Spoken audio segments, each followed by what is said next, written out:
Welcome to another episode of Halfway There. This is the show where we have honest conversations with ordinary Christians about today's Christian experience.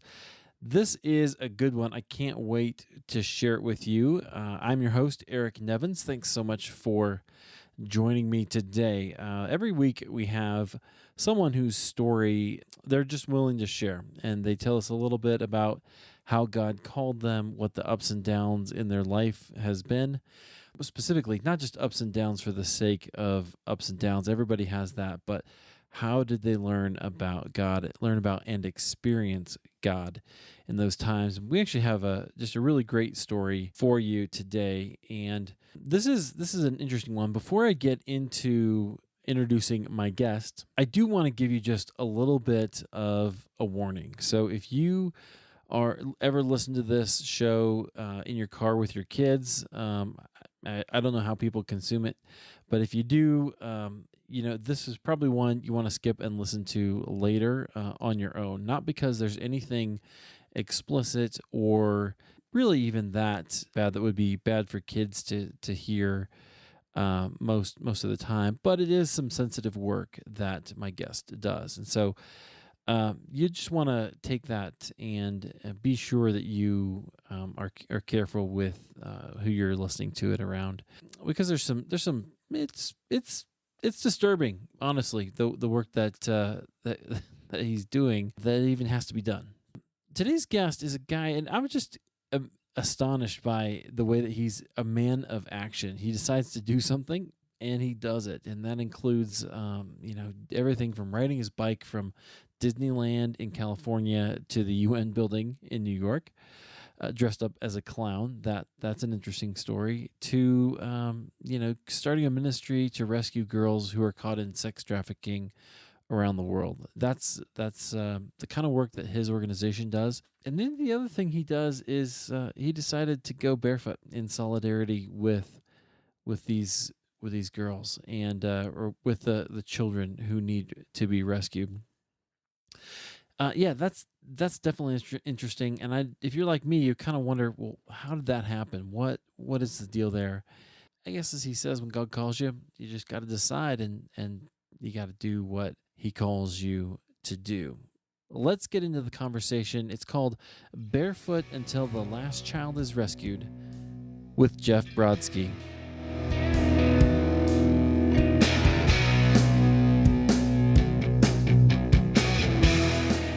Jeff, thanks for sitting down with me today. I appreciate it. My pleasure. We are here in Conifer, Colorado, at your organization's headquarters, right? Right. This is our international headquarters right here. It's amazing. It's beautiful looking at pine trees out on the horizon here. Yep. Tell us just a little bit about who you are and what you do, and then we'll go back and I'll ask you a few questions about your story and what led to this point. Okay. Well, I'm Jeff Brodsky. I'm born and raised in Brooklyn, New York. I'm in my mid-60s. Yikes. Married, 2 children, 7 grandchildren. And I am devoted to the rescue, restoration, reintegration, and prevention of girls that are forced into the child sex trade. That's what God has called me to do. Why he called me to do it, I don't know. If you were to ask my wife, an interviewer once asked my wife, why do you think God called your husband to do this? My wife's answer was pretty good. She said, God knew that Jeff would say yes. Wow. Because there's a lot of people that wouldn't even consider doing something like this. And there's a lot of men whose wives would not give them permission to go to the other side of the world, to go deep undercover inside brothels to try and rescue girls. So God has blessed me with the perfect wife, and she's my support. Without her, there's not even a remote possibility that I would do this, right. Without her support. So I'm just really blessed that I have the opportunity to do something that most men wouldn't even consider. It's you risk your life when you go undercover. I don't go undercover anymore. If I had to, I would. If some of the people that we work with, the rescuers, said that they wanted to put together a rescue scenario using an old white guy from America, then I wouldn't even have to think about it, wouldn't have to pray about it. I would just say, absolutely, let's do it. But with the way that we do things now, especially overseas, we work directly with the police. So this way we know that when a rescue is done, an arrest is made. I like to say that when girls get rescued through Joy International and the other ministries that we've partnered with, someone's going to jail. Because if they don't, then you're just perpetuating it. Right. I'll give you an example. If we're in India and a rescue is made of 5 girls and the brothel owner isn't put in prison, then he'll just go to his cronies and he'll say, they've taken 5 of my girls. Go get me 5 more girls. And you're just perpetuating it. So you want to make sure, after years of doing this the wrong way, I learned how to do it the right way. And that is unquestionably the right way to do it. So, and it's like here in America, I've been asked by attorney generals, even Cynthia Kaufman, our attorney general before she was an AG, asked me, what's the answer to ending this? I said, mandatory sentencing. When a guy gets caught trafficking a girl, especially a minor, he goes to jail for a certain number of years. No plea bargaining. These guys have a lot of money. Many of them are millionaires. They have a lot of money. They have high-priced lawyers, and they get off scot-free after trafficking a girl. Doesn't matter what lawyers they use. Doesn't matter about their remorse or anything like that. If they get caught trafficking a girl, they're going to prison for a certain number of years. I think it should be at least 10 or 20, depending on the severity of their trafficking. And no possibility of parole, no time off for good behavior. You do the crime, you do the time. And that's the only way that I believe you can defeat it here, when these guys see that they're not going to be able to get off. Because this way, also, the girls that testify against them, they are deathly afraid. When they first get rescued, they're not overjoyed. They're scared out of their wits. Oh, yeah. They don't know what's going to happen to them. They're treated many times like criminals. They're not criminals. That's another thing I told the Attorney General is, stop treating these girls like criminals. Don't arrest them. Rescue them. They're not criminals. They're victims. The criminals are the ones that forced them into this in the first place. Right. So, those are some of the things that I feel strongly about. Yeah, and that's a fascinating way of looking at it. That's interesting. I want to come back to all of that because I'd like to know a little more about your story and how God led you to this place. Mm-hmm. I've heard you share some of those, which is why I thought it'd be great if you would come on the show. Where did you grow up? Where did you... Grew up in Brooklyn, New York. Okay. I'm Jewish, Messianic Jew. Okay. I accepted Jesus as my Messiah in 1976, October 17th, to be exact. Boy, that'll be what, 40 years? Yeah. This October 17th. Wow. I just realized that as we were sitting here. Wow, 40 years. My 40th spiritual birthday. Yikes. And of course, it turned my life around. I was a salesman at the time, and I just one night God called me, said, "I want you to come work for me." And I was great. I was doing great. I was successful in real estate, and I was doing great, and I was on my way to becoming a millionaire. And I gave it up just like that. When God calls you, you have a decision to make. It's either yes or no. There's no maybe. Maybe is no until it becomes a yes. And I said yes. Yeah. And what was that like? I'm wondering, God called you. Was that... How did it happen? Yeah. Well, to share that, I would have to share the story of my son Lance and his birth. I mean, if you want to hear that, I'd be happy to share it. Totally do. I was in real estate. I was making really good money, more than I'd ever made in my life. I was in my mid-20s. I was still young. I had been a Messianic Jew for just a couple of years at that time, and I desperately wanted to just share the gospel. When I found out that Yeshua, Jesus, was the Messiah, I was astounded. I thought, oh my gosh, he's really real, and so I just wanted to tell the world. But I had a wife and children, and I just wanted to continue with my successful ways. It's every Jewish boy's dream to grow up to become a millionaire, and that's what was happening with me in real estate. And I was living in Arizona, outside of the Phoenix area, in a beautiful suburb there, and I was making all this money, but I was miserable, that's like an oxymoron. That's not possible for a Jew to make a lot of money and be so unhappy. But I was miserable, and I just didn't understand it. And one night after my wife and children went to bed, I went out into my living room to pray. And, it's interesting when people pray. When people pray, they petition God, they ask Him for all these things, and they say, in Jesus' name, amen. I hate when people say, in your name. It's in Jesus' name. So that's me. That's one of my pet peeves. So, I would end my prayer in the name of Jesus. And how many times after you pray, you get up and then you get up and do whatever you have to do? Well, hello, how come people don't sit around and wait for an answer? Yeah. Well, I did. I needed an answer. So I was about 2:00 in the morning. I laid prostrate on the floor, spread my hands and legs out, bowed down in total submission to God. And after I prayed, I waited for Him to pause it. I was told, I remember when people first started witnessing to me, that they would say that God was the same yesterday, today, and forever. And He spoke to people in the Old Testament. So I thought, well, I guess He speaks to people today too. So I thought, okay, it's your turn. Yeah. So I'm ready. I'm listening. What do you want me to do?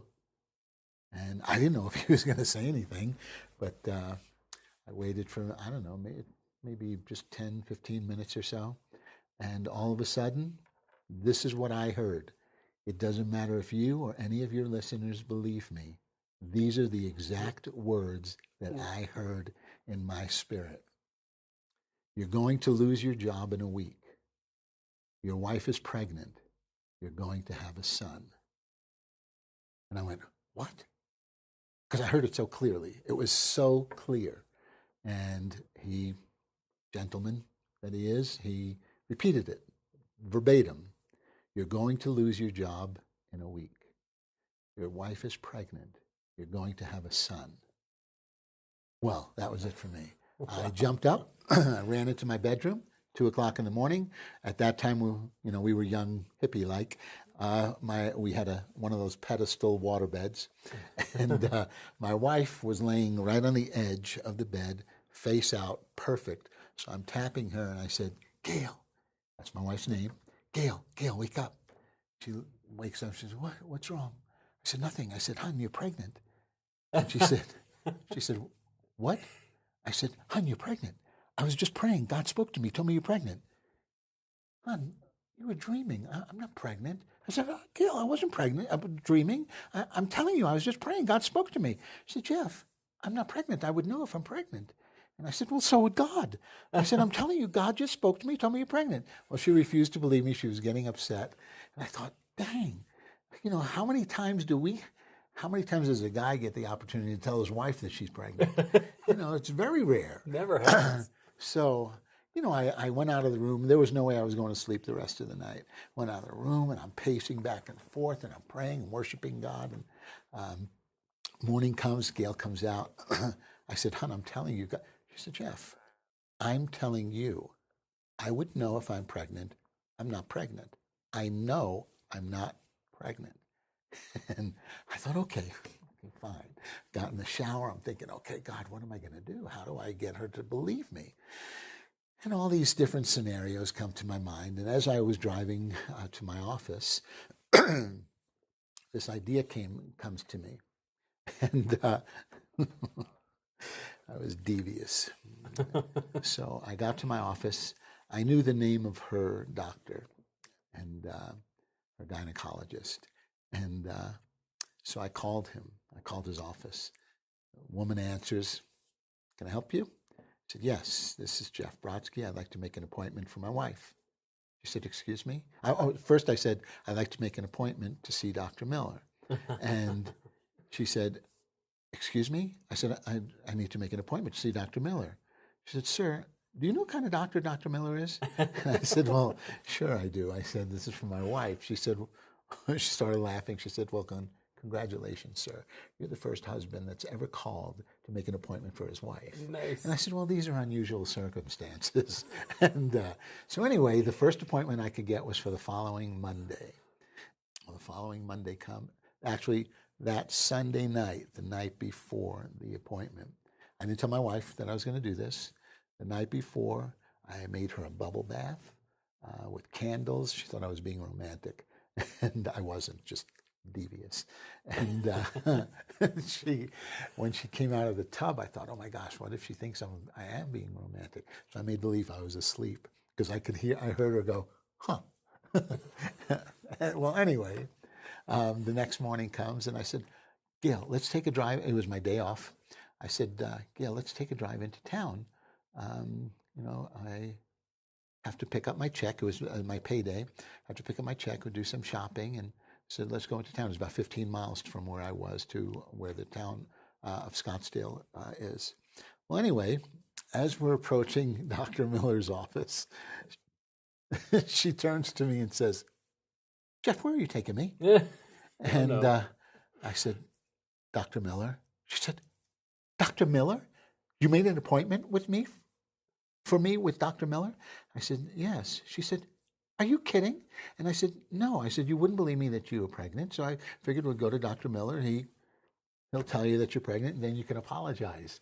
That was a mistake. Oh, wow. I shouldn't have added that line. And she said, Jeff, this is ridiculous. I'm telling you I'm not pregnant. I said, hon, if you're not pregnant, fine. I said, Dr. Miller will verify it, and I'll apologize to you. And anyway, my wife she's incredible. She thought I was losing my mind. And anyway, we go into Dr. Miller's office, and loaded with women, obviously. And my office was just a few miles down the road. So I said, hon, while you're here, I'm going to go down the road, get my check, and then I'll come back and we'll see what the word is. So I go to my office, and the secretary said, oh, Jeff, Mr. whatever his name was, wants to speak to you. So I go in there, and what do you think he did? He fired me. Oh. It was awesome, because I forgot about that until he said, Jeff, we're going to have to let you go. And I said, wait, you're firing me. He said, well, yeah, we have to let you go. I said, God told me this was going to happen. I got so excited. I said, God told me this was going to happen. And this guy's looking at me like, God told you that I was going to fire you? I said, well, not specifically in those words, but he told me I was going to lose my job in a week. And I said, I am. I said, this is incredible. God spoke to me. I didn't care about the fact that I was losing my job. I didn't care about the fact that I knew my wife was pregnant. What I cared about was it was a confirmation that I heard from God. Prior to that, it was like, well, I hope I didn't get this wrong. I hope I really got this right. Well, anyway, he probably, when I left that office, he probably thought, well, I'm glad we're getting rid of this loon. Well, anyway, I'm going to Dr. Miller's office. Gail went through her examination. She's standing outside with her hands folded like this, with the tapping her foot. Oh, wow. And I thought, okay, she's either excited that she's pregnant, or she's really upset, or what is that I'm seeing there? What's the emotion that I'm seeing? Well, anyway, I get out to open the car door for her, which I still do today, by the way. And I said, when do you do? She said, I'm not. I told you I'm not pregnant. This was a total waste of time. I said, are you kidding? He told you you're not pregnant? She said, yes. I said, I want to go speak to him. She said, what do you mean? I said, I want to go speak to him. I have to ask him a question. She said, what question? I said, it doesn't matter to you because you don't believe me. You could wait here in the car. I'm going to go in and speak to Dr. Miller. So I go to Dr. Miller. Do you think she waited in the car? No. No. She was right there with me, thinking, my husband has lost his mind. So I go into Dr. Miller's office, the gal at the reception desk. She looks up at me. She said, Mr. Brodsky? I said, yes. She said, can I help you? I said, I'd like to speak with Dr. Miller. Is anything wrong? No, nothing's wrong. I just would like to speak to Dr. Miller. I have to ask him a question. What question? That's for Dr. Miller. Can I speak to Dr. Miller? So, of course, curiosity got the best of her, too. She called Dr. Miller. He said, have him go into my office. So I went into his office. I sat down. He had two nice chairs. I sat in one.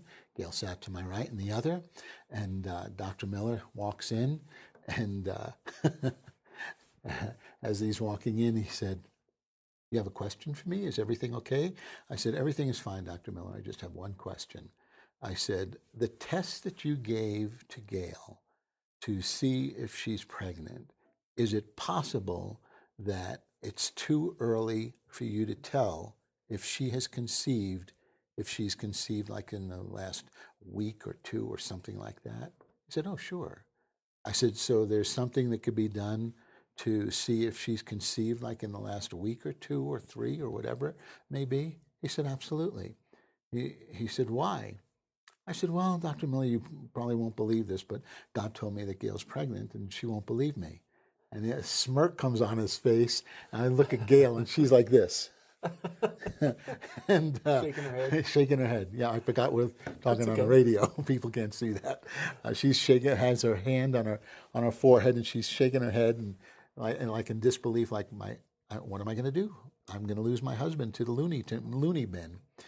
And so Dr. Mill said, I'm sorry, God told you that Gail is pregnant? I said, I know it sounds crazy, but yes, he did. He did. So anyway, I said, is there a test that we can do to find out if she's conceived? And he said, yes, you have to go to the lab. I said, where would that be? And he said, well, right down the hall. I said, could we do it now?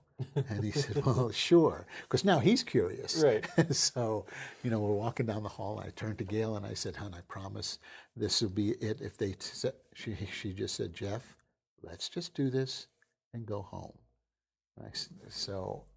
You could see that she was really concerned. So we went in there. They did, I don't know what they did, but they did whatever they did. We drive home. Thank God for praise and worship music, because I listened to praise and worship music those 15 miles, because she was concerned for her husband. Yeah. She was, really, genuinely. Well, anyway, we get home, and about maybe an hour or so later, the phone rings. Hello? So, Mr. Brodsky? I said, yes. This is the lab, and we just wanted to let you know that your wife is just about 2 weeks pregnant. I said, yes, I know. I said, could you hold on, please? So my wife comes. I called my wife, and I said, hon, it's for you. And so they told her, and of course, tears start streaming down her face. She comes right in front of me, face to face. I mean, almost nose to nose, tears in her eyes. And she looks at me, and she said, I apologize. She said, I will never doubt when God speaks to you again. Wow. Never. And which is really cool, because now I can get away with all sorts of things. No, I'm kidding. I don't do that. Well, anyway, when that happened, it was months and months later, when I couldn't figure it out. Why did God tell me? I was going to find out sooner or later. Why did he have to tell me? Yeah. And this is why. First, it was to show me, we're in the delivery room. I told Dr. Miller, it's a boy. God told me that she was pregnant with a boy. Well, and that was before they did the ultrasounds and things like that. And, well, what if it's a girl? I said, it's not a girl, it's a boy. Well, what if it's a girl? And we're having this conversation in the delivery room.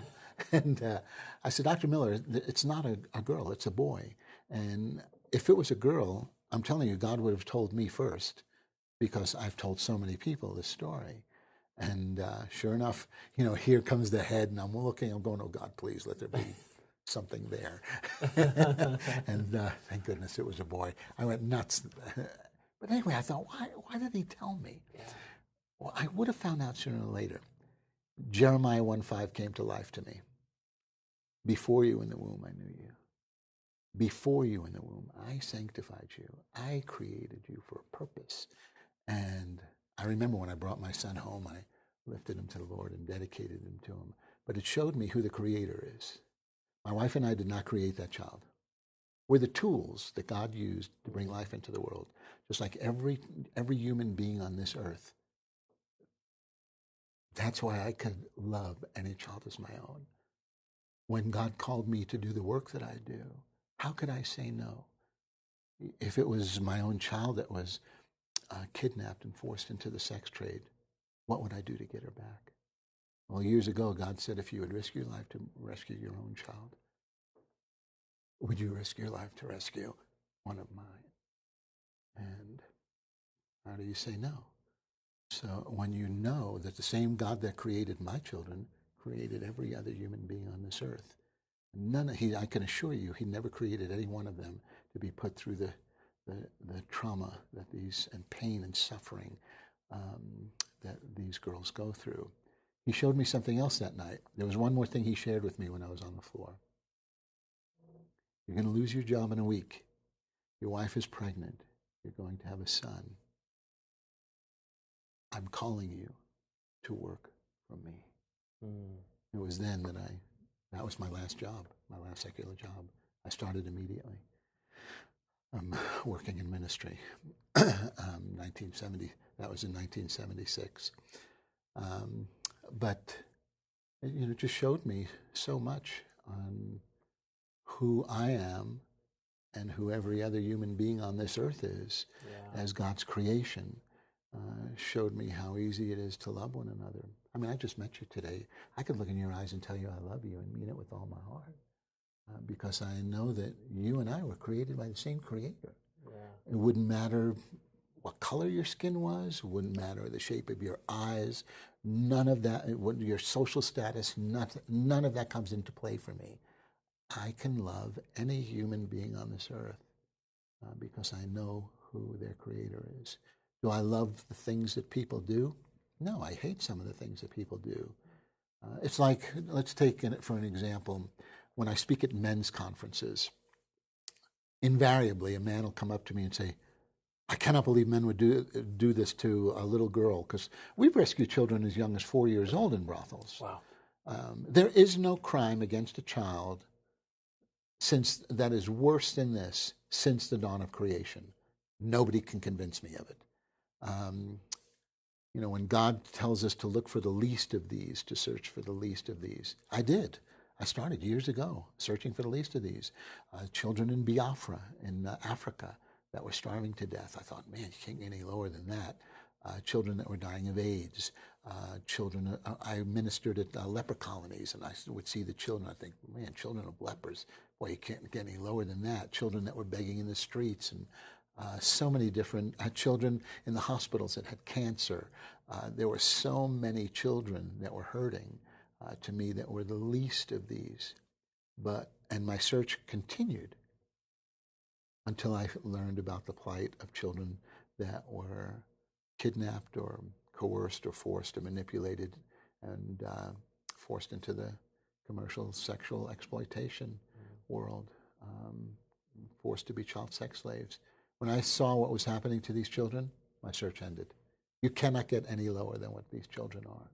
But what I was sharing before was, speaking at a men's conference, guys would come up to me.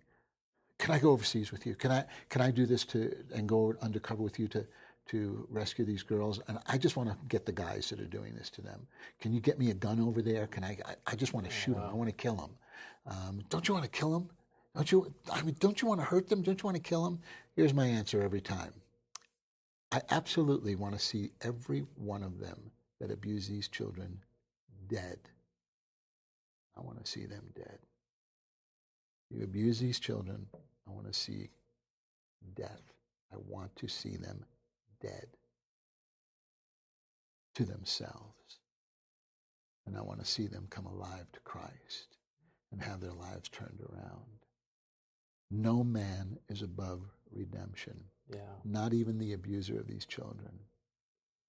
That is such a powerful point, because I think it is easy to and it's particularly easy to judge other people's sin and to understand the weight and the gravity of it. But the reality is that sin, we're all sinful, and we all have this, whether or not we've done those same kinds of things. Well, one of the things that I share, redemption. One of the things I share with the men is, you're going to find this hard to believe, but God loves the abuser just as much as the child that he's abusing. And he can't not, because it tells us in the scriptures that God is love. Right. Not conditional love. Not if you do and say and act the way I want you to do. But God is love. And he's going to love everybody the same unconditionally. He hates what they're doing, but he knows what they can be if they would just turn their lives around and turn it over to him. That's not my ministry. My ministry is to get them arrested and put in prison, and hopefully someone will have a prison ministry and lead them into a relationship. Yeah, I think that's right. God absolutely loves everybody and wants to see them change. Sure. Yeah, it's hard though. I mean, of course it's hard. That's hard. That's a hard thing to even think about. It is, especially in our world today. Oh my gosh, there's so much hatred in our world today. More today. I mean, we're supposed to be progressing as a society. As years go along, shouldn't we be progressing as a society? We're progressing in so many different areas, especially technology. Right. But we're not in social interaction. Not at all. If anything, we're digressing. It's getting worse and worse. Yeah, it's interesting to me, and we don't have to have a whole conversation about it, but like social media has this weird dynamic where in some ways it does connect us to people that we would not otherwise have been connected. Yeah. I'm connected on Facebook with people I went to high school with that, we all went our separate ways, but it's neat to see them and their kids and things like that. But there's other ways that those conversations, especially the hot ones, sort of devolve and separate instead of unite. Sure, social media. I can communicate with people all over the world. Right. I remember years ago when I first was in the ministry, traveling overseas, to make a call from a place like India to America, I would have to call the operator and have her place a call to America. 20 minutes later, she would call me back and say, "Okay, you're connected." And half the conversation was, "Can you hear me? Can you hear me?" And in that 10-minute conversation, you'd pay $60 for a phone call. Today, with my iPhone, I could FaceTime my wife and talk to her for 3 hours and not cost $1. Right. Not cost a dime, nothing, free. Yeah, it's amazing. And I could see her. I know. It's like Star Trek. I love it. Yeah, it's great. Anyway, that's interesting. Well, thanks for sharing that story about how God spoke to you. I love stories like that. Well, that's how I got into the ministry. Yeah. Well, tell me what did you do after that? God calls you in this ministry. You said that you'd left your... I was a professional clown. Oh, I remember that. Yeah, I was a professional clown. God showed me a way that I could present the whole story of Jesus, his birth, death, and resurrection without saying a word, which broke down all language barriers. I can travel anywhere in the world and do this presentation. And we saw hundreds of thousands of salvations, literally hundreds of thousands of salvations through the years. But I saw hunger through the eyes of a clown. I saw things in a different way than most people that went overseas. And based on what I saw, as I was driving in a car here in America. I was in Arizona. I was working as an ambassador clown for Food for the Hungry. And I remember when I left there, God showed me that it was time for me to start my own ministry. And as I was driving away from there, I was actually a passenger. And I had my Bible. I opened up my Bible. I'm one of those guys that every once in a while I'll just take my Bible, flip the pages, and then boom, put my finger down. Whatever I put my finger on, that's what I read. And I put my finger down on John 15:11. And Jesus was speaking. I was reading the red, and Jesus was speaking, and he said, "I speak these things to you so that my joy would be in you and that your joy would be complete." And it jumped out at me. I thought, wow, that's just like me with Snuggles. That was my clown character. The clown, I bring joy to people. And I thought, boy, what this was showing me was whatever we do in life for joy or pleasure. Could be listening to the radio, to music, dancing, singing, having a good meal, which I love to do, travel, whatever it may be, going to the beach, walking hand in hand with the one you love, whatever it is, seeing a good movie, whatever it is, anything you do for joy in life, whatever it is only temporary. You're only receiving joy while you're doing it. Once the meal is over, it's just a memory. Walking hand in hand with someone, once it's over, it's a memory. The movie, whatever it is, a song that comes on that you love, you're receiving joy from it. When the song is over, you may sing it again, but it's just a memory. The only joy that lasts forever is the eternal joy of knowing Jesus Christ as your Lord and Savior. And that's what that verse said to me. I speak these things to you that my joy would be in you so that your joy would be complete. The only way to full, complete joy is through Jesus. And it was at that moment that I started Joy International. It was 35 years ago this past week. Wow. It was the last week of September, 35 years ago.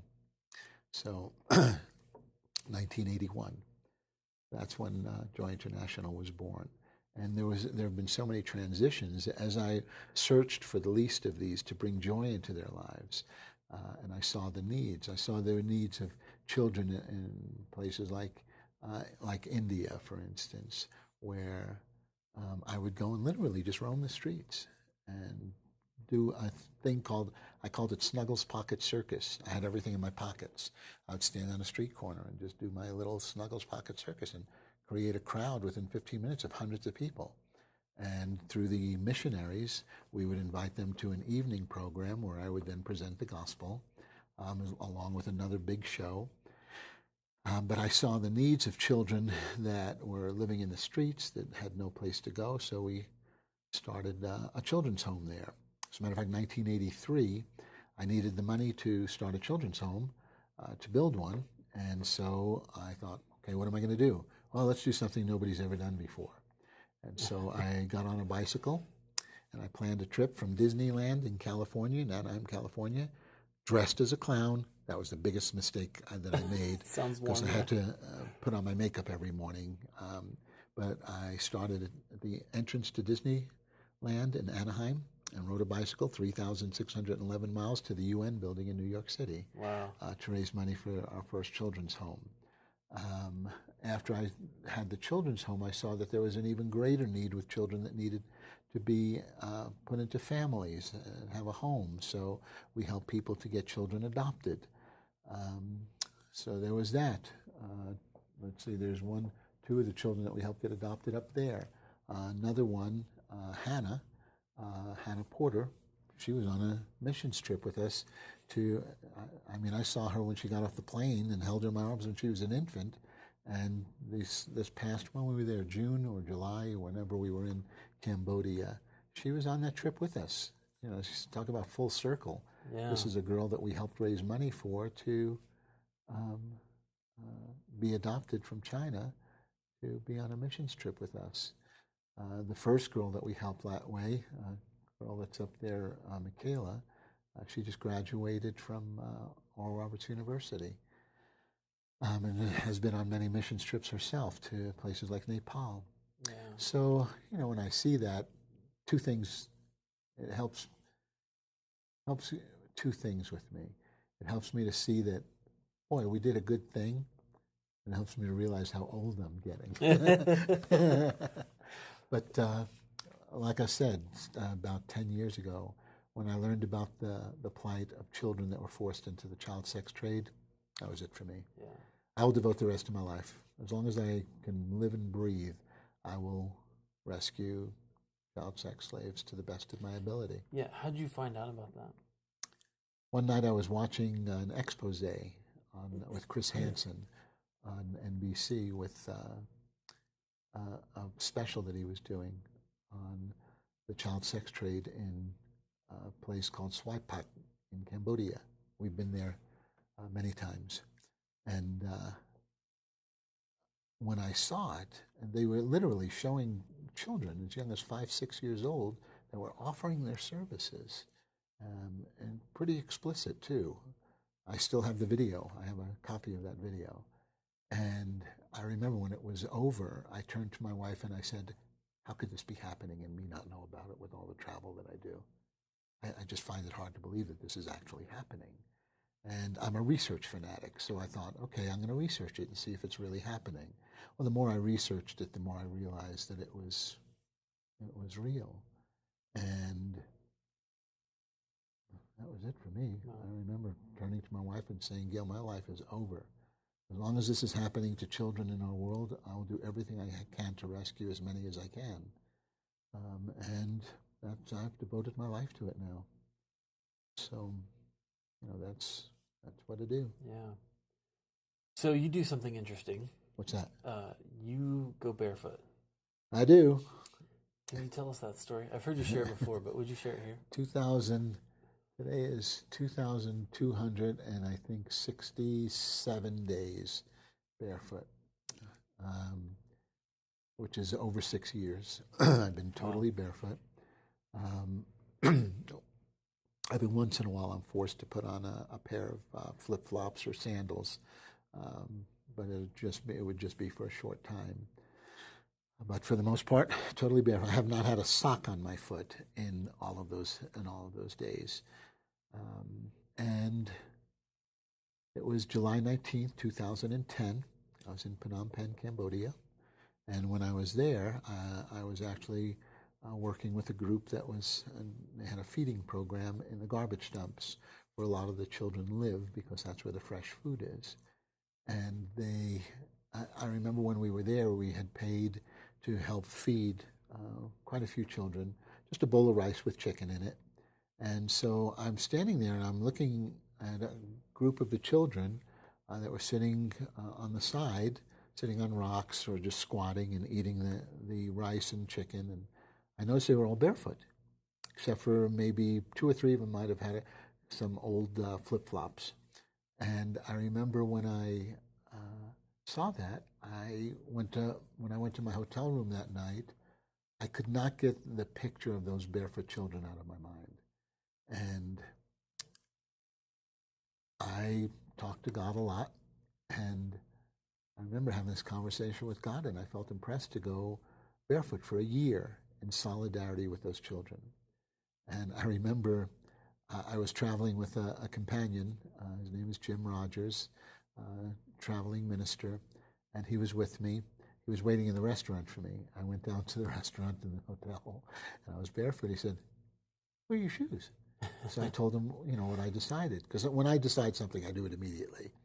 And and I said, Jim, I decided I'm going to go barefoot for a year. So, what, are you kidding? I said, no, I'm serious. I'm going to go barefoot for a year in solidarity with the children we saw today.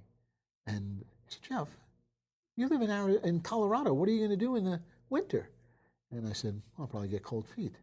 And he said, no, seriously, be serious, Jeff. What are you going to do when it snows? I said, I'll get really cold feet. He said, Jeff, you're not going to walk in the snow, are you? I said, yeah, briskly. I said, I thought about it. I said, and I've come up with solutions. I think I could handle it. I said, I can go for a winter like that. I'll just be very cautious. And anyway, so I left Cambodia, came home, and I get out of the plane, and I come out of the terminal. My wife is standing there, and as I walk out of the terminal, she looks at me, and she looks down, and as I approach her, she said, hon, why are you barefoot? I told her what I was planning. She said, if you can go barefoot here in Colorado, what are you going to do in the winter? I'm asked that all the time. I told her the same thing. I said, I'll get cold feet. She said, Jeff, you got to be serious. And I said, I am serious. I'm going barefoot for a year. And my wife knows me well enough. If I told her that, God spoke to me, and remember that first story, Yeah. she knows that if I believe that God spoke to me and asked me to do this, I don't want to be barefoot. I hate being barefoot. People think I enjoy being barefoot. I hate being barefoot, especially with the coming winter now. It's going to be it's a nightmare for me here, especially when you get out of your car and it just finished snowing and there's slush in the parking lots and the rock salt, and it hurts. It's painful. So, but anyway, I went for a year.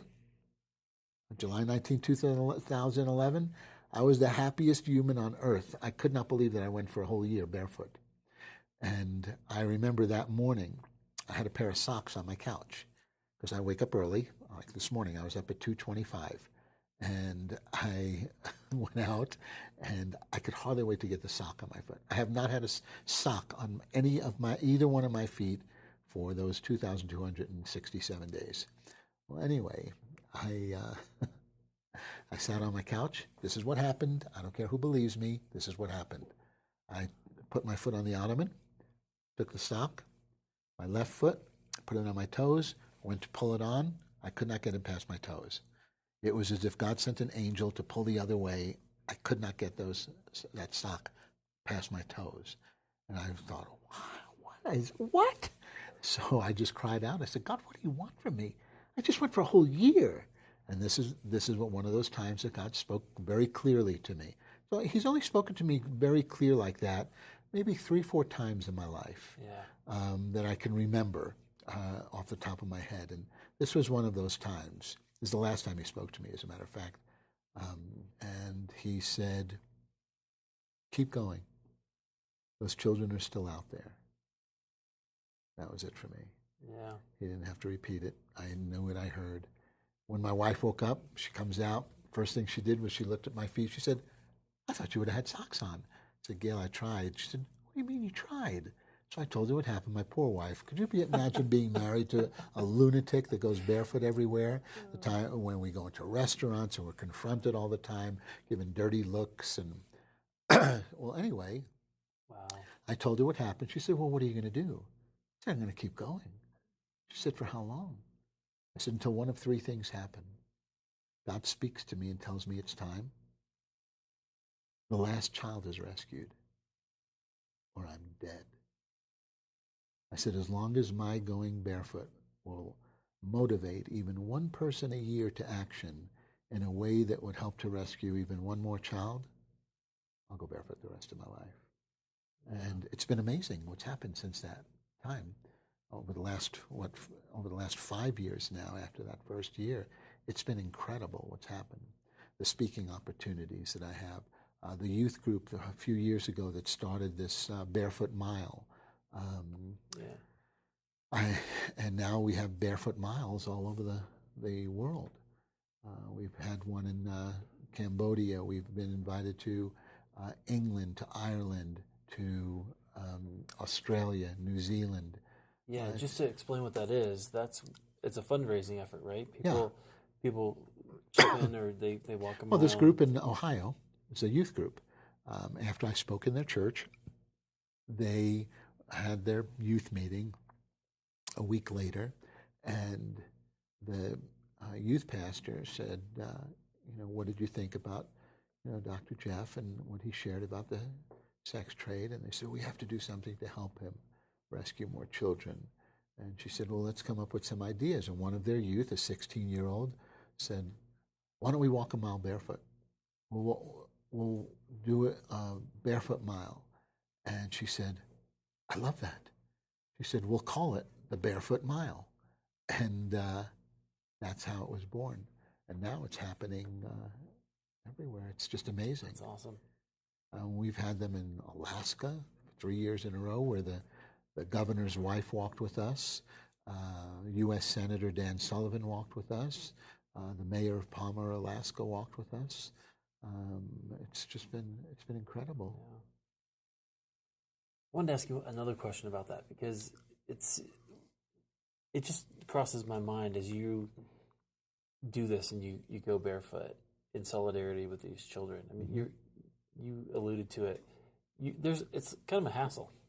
It sounds like it's difficult in winter. You're not looking forward to that. Very hard on your feet. How does that help you identify with sort of the situation that these? Oh, people ask me all the time, why are you barefoot? Yeah. So I printed up a card. I hand them a card. Why am I barefoot? And on the other side is a story of why I'm barefoot. Nice. Which has motivated people to go to my website, motivated people to give to our organization, motivated people to learn more. It has been, really good in raising awareness, which, awareness is good, but awareness without action, I have this saying, awareness without action is apathy. Yeah. If I make you aware of something and you choose to do nothing about it, what have I accomplished? I don't share these stories to tickle people's ears. I share it with them to help fight child trafficking and hopefully rescue another girl. Yeah, absolutely. Well, that seems like a good place. 'Cause I feel like we could probably talk for a really long time about, and you have so many stories that would be really fascinating to share. My book comes out in about 3 months. There's a book. Okay, tell me about that. Right now, the working title, which I'm pretty sure we're going to keep, is called "The Least of These: One Man's Journey in Fighting Child Trafficking Around the World."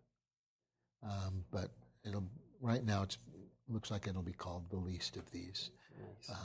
But it'll be coming out in about 3 months. People can go to our website, joy.org, just joi.org, or they can go to our Facebook page, facebook.com/joy.org, and they can see when it comes out, how to get a copy. But a lot of my stories since 1979 are in that book. Great. So if people want to get that, they can do it. I will absolutely link up to both your website and when that book comes out, we'll have that linked up and shared with. Well, I appreciate it. Okay. Great. Thanks, Jeff. I appreciate it. Well, it's my pleasure. Thanks for having me. I really appreciate the time.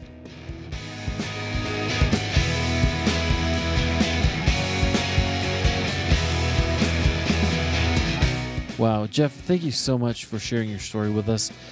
Definitely fascinating to hear your story. Not what I got out of it was a lot about just one, how God speaks to you, and thanks for sharing that.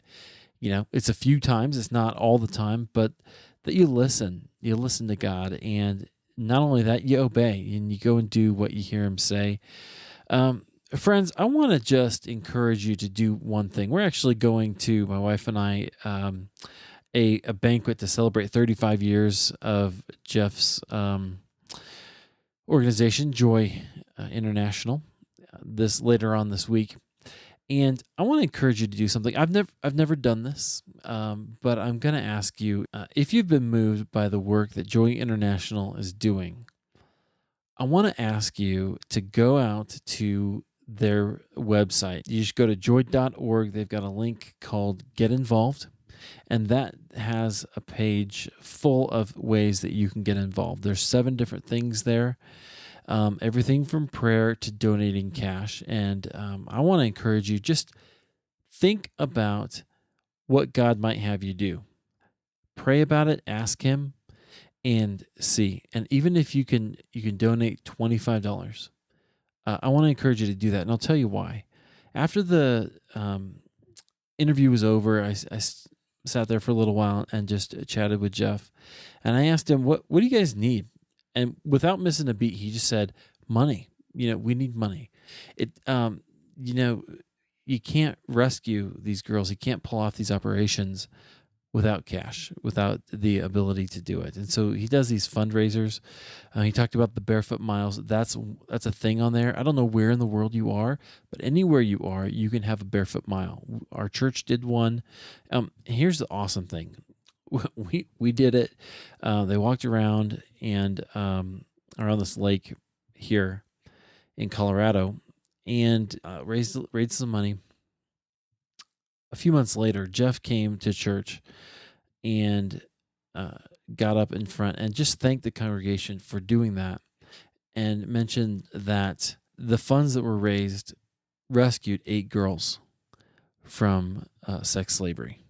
Now, can you imagine that just this one very simple thing, a small part of our morning, rescued 8 girls and changed their lives forever?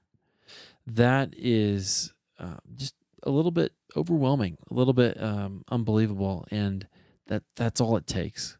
So I don't know if God would move you to do that. He didn't ask me to do this, just so you're clear. And you know what? I don't want to ask you to do something that God hasn't laid on your heart. But if He has, if you heard this and God has laid it on your heart to do something about it, go to that page and just decide one thing.